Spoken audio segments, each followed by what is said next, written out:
O ano 2025 rematou con case 6 desafiuzamentos cada semana na cidade de Vigo, segundo os datos xudiciais que se corresponden co último trimestre do pasado ano. Na súa meirande parte son familias e persoas empobrecidas que non poden facer frente aos alugueiros que se viron incrementados no pasado ano nun 9%, sumando un aumento acumulado por volta do 35% dende o ano 2020. Prezos imposíveis que fan que a día de hoxe unha habitación nun piso compartido teña xa un custe mensual de 300 euros. O máis grave é que a práctica totalidade destes desafiuzamentos producíronse sen que ningunha administración pública, nin Xunta de Galiza, nin Concello de Vigo, facilitasen unha alternativa habitacional. Os desafiuzamentos son a cara máis dramática da gravísima situación de emerxencia habitacional que atravesa Vigo, na que son cada vez máis as familias e persoas mozas que non se poden permitir o luxo de vivir na súa propia cidade.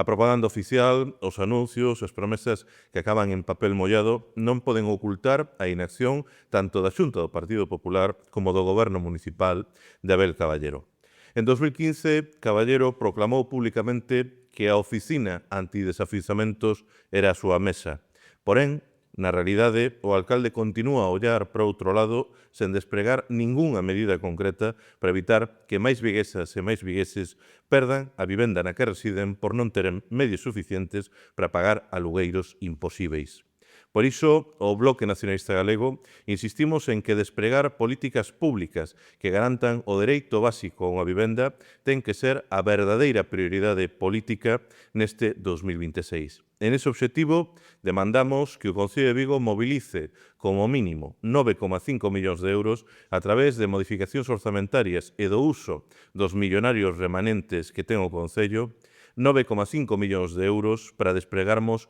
un urxente plan de choque frente ao que hoxe é o maior problema social da nosa cidade. No concreto, propoñemos que se destinen 1,5 millóns de euros para poñer en marcha un programa municipal de alternativas habitacionais destinado a persoas en situación de vulnerabilidade social para evitarmos que se poida producir ningún só novo desafiuzamento sen alternativa. Tamén defendemos que se utilicen outros 3 millóns de euros para o despregamento dun plan municipal de axuda ao alugueiro que inclúa unha liña de axudas de até 200 euros mensuais para familias de baixos ingresos e un programa facilitador do alugueiro co que anticipar as fianzas, os avais e outras garantías en forma de préstamos sen xuros ás persoas de menores recursos e ás persoas menores de 35 anos.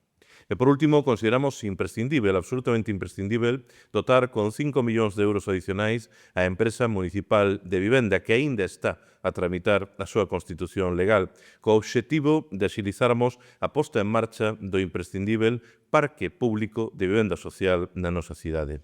As viguesas e os vigueses non poden seguir agardando. A inacción da Xunta de Galiza do Partido Popular non pode seguir a ser a excusa para que o Concello non actúe en garantir o primeiro dereito da cidadanía, que é o de poder habitar a súa cidade. Un Concello que deixou sen executar máis de 100 millóns de euros do seu orzamento o pasado ano non pode seguir asubiando mentre a vivenda se converte nun ben de luxo para a maioría social.